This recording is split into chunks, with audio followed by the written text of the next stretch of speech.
नमस्कार मित्रांनो, मी मिनीनाथ तेलोरे. आपले बँकिंग इश्यू चॅनलमध्ये हार्दिक स्वागत आहे. आपला आज महत्त्वाचा विषय आहे तो म्हणजे मेडिक्लेम संदर्भात.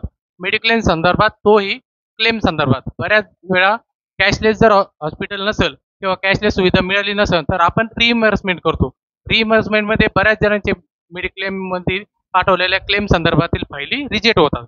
त्यामागचे जे कारण आहे म्हणजे प्रॉपर तुम्ही फाईल बनवली नसेल तर तुम्हाला कमी वेळामध्ये अत्यंत सोप्या पद्धतीने ध्यानात राहील या पद्धतीने तुम्हाला डॉक्युमेंटेशन सांगणार आहे. ते व्यवस्थित समजून घ्या आणि हा व्हिडिओ तुम्ही लाईक करा, कमेंट करा आणि शेअर पण करा दुसऱ्यांना. ज्यांना ज्यांना याची गरज आहे ते अवश्य बघतील. तर आपला विषय आहे मेडिक्लेम. जर आपण मेडिक्लेम केला आणि क्लेमच भेटला नसेल तर तो मेडिक्लेम करून काही उपयोग नाही. आणि आपला जेन्युइन क्लेम असन तो क्लेम भेटलाच पाहिजे. शक्यतो हे पैसे बरेच जणांचे कस्टमर पण मला सांगतात क्लेम नाही आला तरी चालेल सर, पैसे वाया गेले तरी चालेल. पण काय होतं, देव न करो पण कधी कधी वेळ येते, मग त्यावेळेस क्लेम संदर्भातले जे डॉक्युमेंट आहे तर ते जर प्रॉपर जोडले गेले नाही तर क्लेम नामंजूर होतो, कस्टमरची हॅरेसमेंट होते आणि मग त्याला असं वाटतं क्लेम मेडिक्लेम करून काही उपयोग झाला नाही. तर त्यासाठी अत्यंत महत्त्वाचे गोष्ट म्हणजे तुमचा जो मेडिक्लेम आहे त्या संदर्भात जे क्लेमसाठी लागणारे जे डॉक्युमेंट आहे ते एकदा समजून घेतले पाहिजे. एकदम सोप्या पद्धतीत कोणताही वेळ न घालता आपण समजून घेणार आहोत.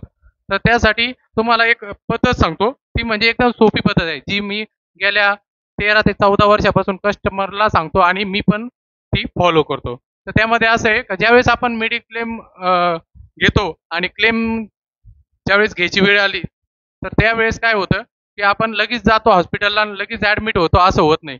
डॉक्टर काय करतात, प्रायर ट्रीटमेंट देतात, 8 ते 10 दिवस वाट बघतात. जर तुम्हाला त्यातून काही फरक नाही पडला तर डॉक्टर सांगतात की तुम्हाला ऍडमिशनची गरज आहे. बरोबर? म्हणजे इथूनच सुरुवात होती मित्रांनो. म्हणजे तुम्हाला अगोदर ट्रीटमेंट घ्यावं लागते, त्यानंतर ठरतं 8-10 दिवसानंतर की तुम्हाला हॉस्पिटलायझेशनची गरज आहे. म्हणजे काय, अगोदर प्रायर किंवा प्री हॉस्पिटलायझेशन ओपीडी पेपर्स लागतात आणि हे पेपर्स कंपल्सरी आहे. क्लेम नामंजूर होतो कारण हे जे पेपर आहे हे बरेच जण विसरतात जोडण्याचे. हे महत्वाचा पेपर आहे. त्यामध्ये काय येईल, तुमचे प्रिस्क्रिप्शन येईल, त्यानंतर प्रिस्क्रिप्शन नंतर मेडिकल लागणारे बिल्स, मेडिकलला लागलेले बिल्स हे तुम्हाला जोडणं अत्यंत गरजेचं आहे. त्यानंतर आपण ठरवतो की ज्या हॉस्पिटलला गेलेलो आहे तर तिथे ऍडमिटची म्हणजे रजिस्ट्रेशन करून घेतात तुमचं ते, बरोबर? रजिस्ट्रेशन फी पण घेतात. मग हॉस्पिटलचं रजिस्ट्रेशन सर्टिफिकेट आपल्याला कंपल्सरी आहे. रजिस्ट्रेशन सर्टिफिकेट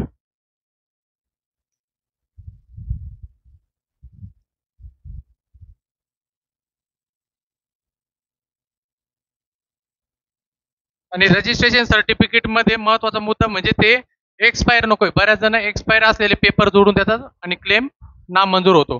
तर ते व्हॅलिड असलं पाहिजे आणि व्हॅलिड जर नसेल तर त्यांच्याकडे जी रिन्युअलची कॉपी आहे ती अवश्य घेऊन त्या फाईलला जोडणे गरजेचं आहे.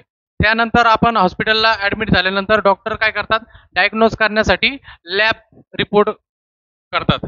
त्यामध्ये लॅब रिपोर्टमध्ये तुमचे युरिन टेस्ट होते किंवा ब्लड सॅम्पल घेतले जातात त्याची टेस्ट होती किंवा सोनोग्राफी होते किंवा एक्सरे होतो. ते तुम्हाला जोडणे अत्यंत गरजेचं आहे. त्या लॅब रिपोर्टमध्ये काय काय जोडलं पाहिजे ते पण महत्वाचं आहे. फक्त रिपोर्ट जोडून उपयोग आहे का? नाही. क्लेम नामंजूर होऊ शकतो. त्यासाठी रिपोर्टमध्ये रिपोर्ट तर महत्वाचे आहेच. रिपोर्ट बरोबर काय, त्या अगोदर प्रिस्क्रिप्शन गरजेचं आहे.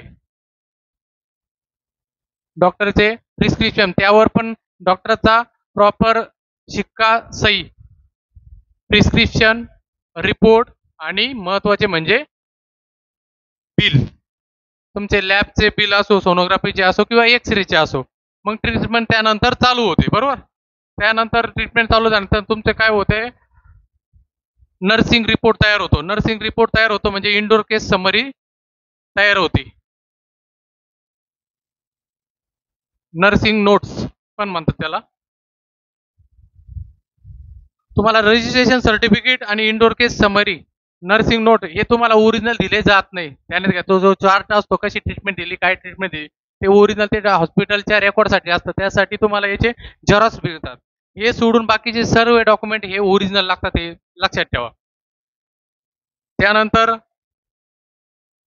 तुमची ट्रीटमेंट चालू असताना 2-3 दिवस झाल्यानंतर का तुम्हाला बरं वाटलं लागल्यानंतर डॉक्टर काय करतात, पुन्हा लॅब रिपोर्ट घेतात. लॅब रिपोर्टमध्ये त्यांना दिसतं की आजार कुठपर्यंत शिल्लक राहिलेला आहे. मग ते लॅब रिपोर्ट पुन्हा तुम्हाला दुसऱ्यांदा लॅब रिपोर्ट करावे लागतात. ते पण तुम्हाला दुसरे लॅब रिपोर्ट जोडावे लागतात.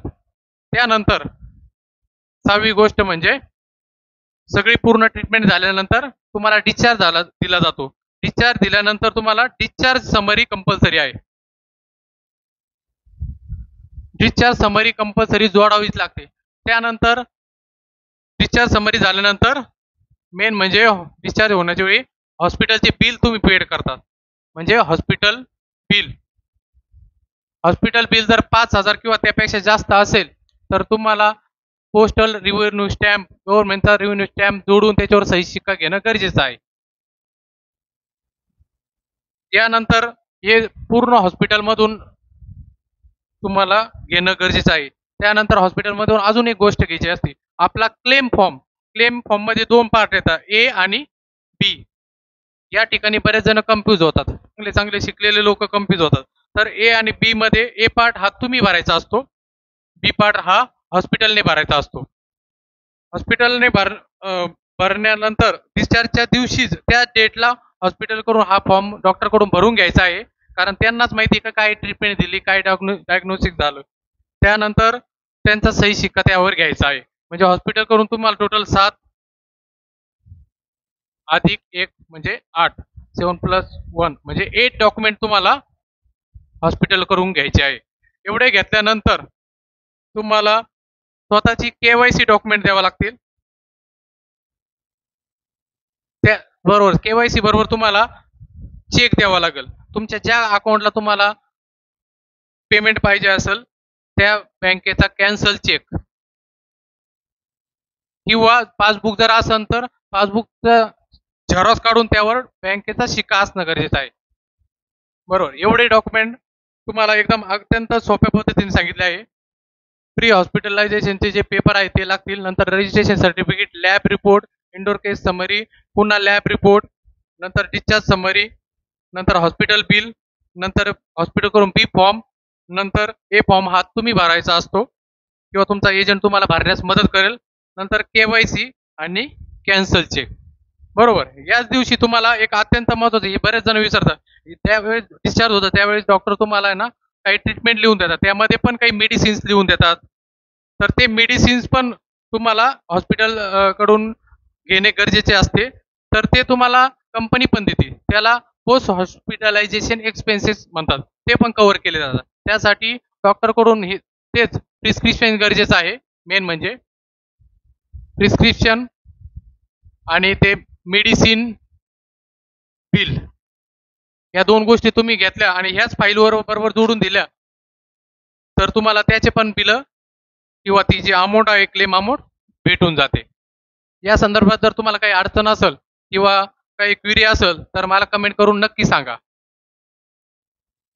धन्यवाद मित्रांनो, तुम्ही जो एवढा वेळ दिला त्याबद्दल धन्यवाद. थँक्यू.